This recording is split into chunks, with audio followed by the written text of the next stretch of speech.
Hello everyone, Ronnie here from The Chemist. I was taking some photos today of my newest batch of yarn, and as I was taking the photos, I realized that today's batches give me a really good opportunity to talk to you a little bit about the different batches, the difference in colors and shades within the different colorway depending on what base you're choosing. And this is so important because I order dye-to-order services.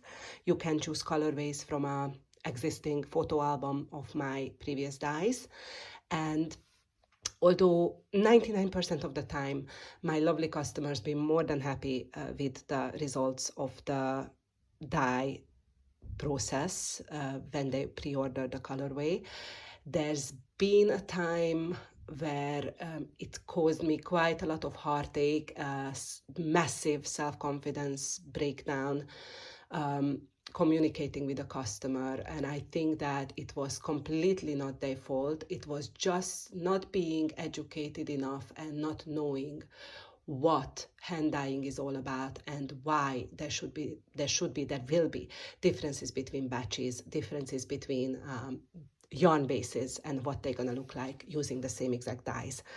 I keep saying this to my customers, and I try to be as thorough as I can when I describe these listings.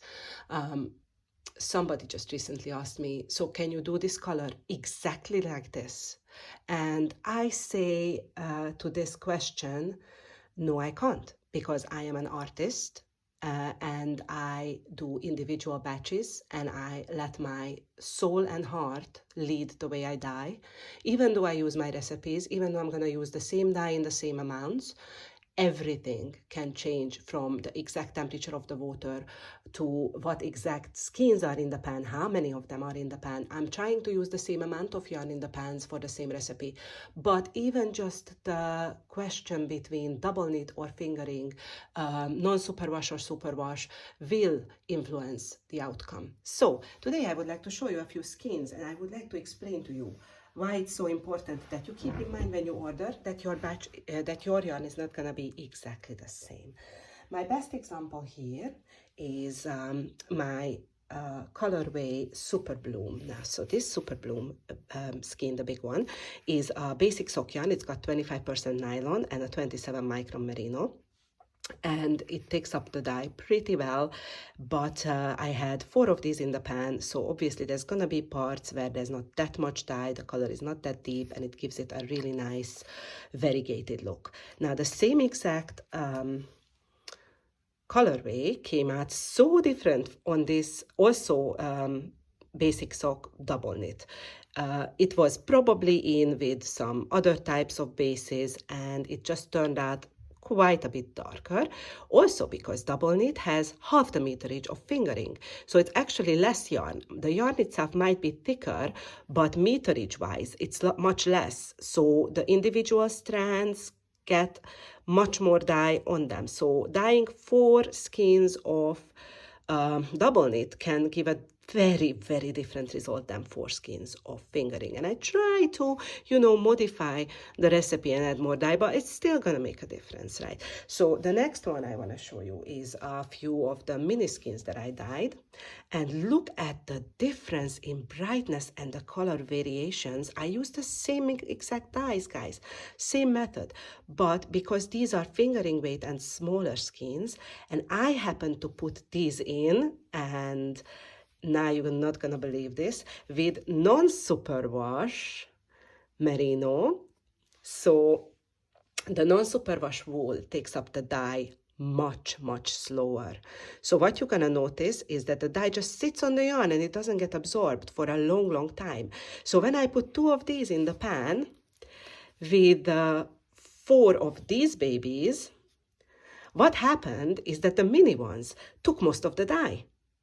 And then they sucked it right up and became this really, really vibrant, whereas the non-superwash just absorbed some of it and became this beautiful aquarelle, subtle pastel shades of the exact same recipe. So I wanted to show you this just to see that, I can't always influence every circumstance because I'm a very small business. I do everything myself, guys. Everything from soaking the yarn to printing the labels to trotting to the post office. And the only way that I could recreate, say, exactly this, like you want one of this and you say I want it exactly like that, well, it's first of all, it's never going to happen because it's a completely random way where the exact colors are gonna land. But the way to do these looking as similar as possible would be to always dye them with non-superwash like this.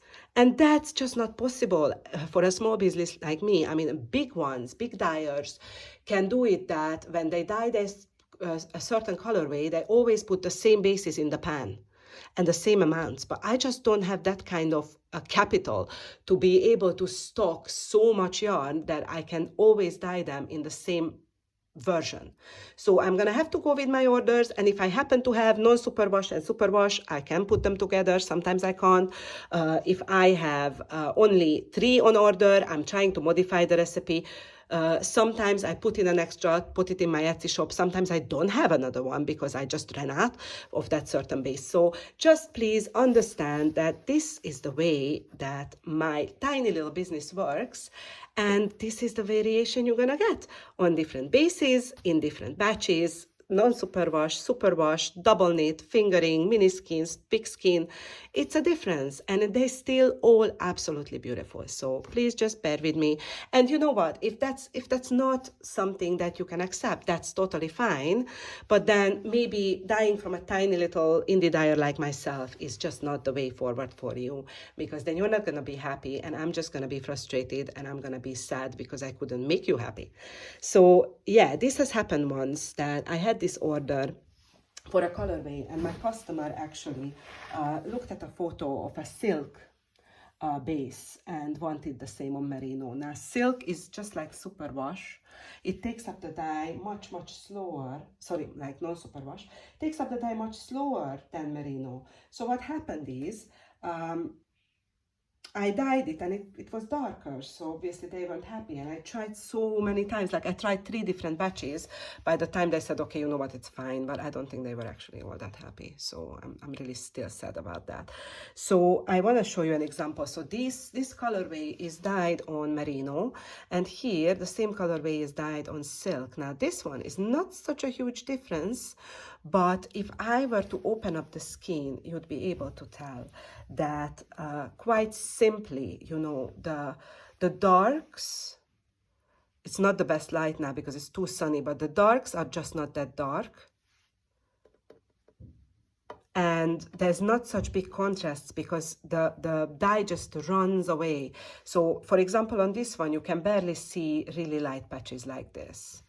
And it's just never going to be the same because silk just doesn't behave the same as merino, and it's just point blank impossible to make silk look like merino. Or maybe some dyers can, but I think it's the beauty of it that you have to accept that it's going to be different.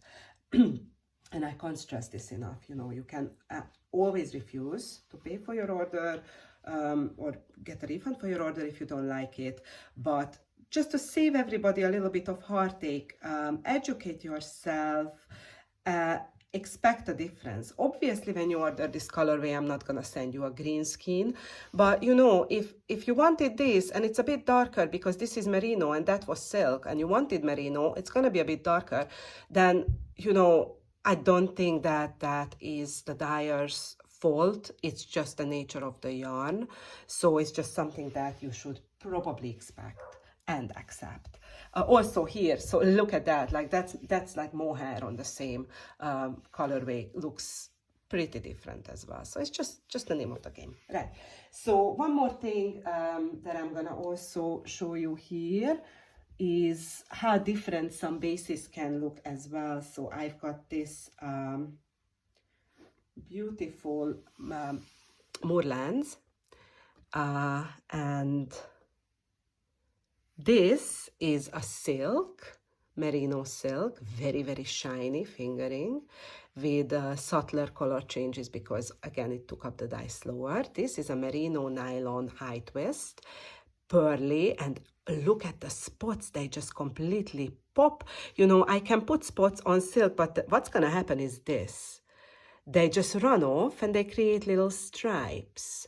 Whereas on the high twist, because of this pearlescent quality of the yarn, they just stay in one place and create these much more distinct little spots.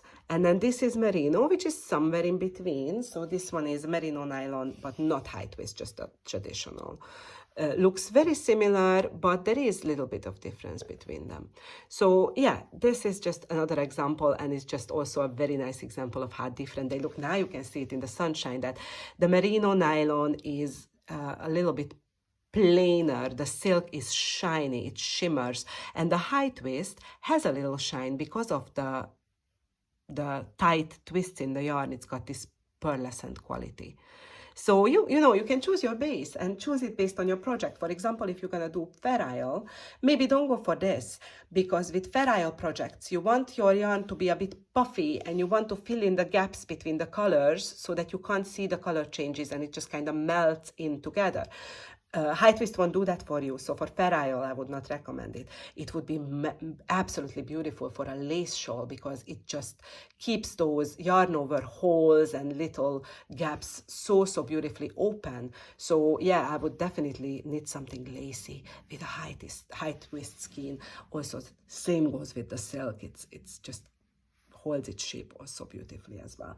So yeah, that was just, I just thought it would be interesting for you guys to see that different bases deliver different results, and also different batches will deliver different results. Perfect example here, this colorway was dyed in 2 different batches, so these 2 were dyed together and then that one was dyed a different time, and as you can see, this one has much more green, this one has a little bit less. It's just the way that the yarn behaved. It's a bit darker as well. I actually put the exact same amount of skeins in the pan as this time. It's just one of those things that this is how the dye decided to behave. But they still look very similar, and if you would put them in the same project, it would probably be perfectly fine as long as you striped them. So you alternated them every 2 rows or every 1 row even. If you have the patience for that, it will always deliver a much more homogeneous result. So I always recommend doing that. But as you can see, you know, they're still the same dye, they're still the same shades. This one has more green than that. If you're gonna ever order with me, I will always give you skeins from the same batch because I'm dyeing it specifically for you. So if you would order 3 skeins as a pre-order, I will not give you these 3. I will put 3 brand new skeins in the same exact pan because that will make sure that they are similar to each other as possible. If, however, you order it from my Etsy shop and they are listed and the pictures are there, you might get these 3, so it's up to you. But you see the picture, so you know exactly what you're getting.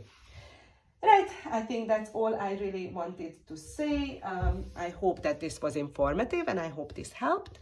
Embrace the beauty and the differences of your hand-dyed yarn because every single one is unique. They are a work of art. They are not a factory production line. And this is exactly why we love it.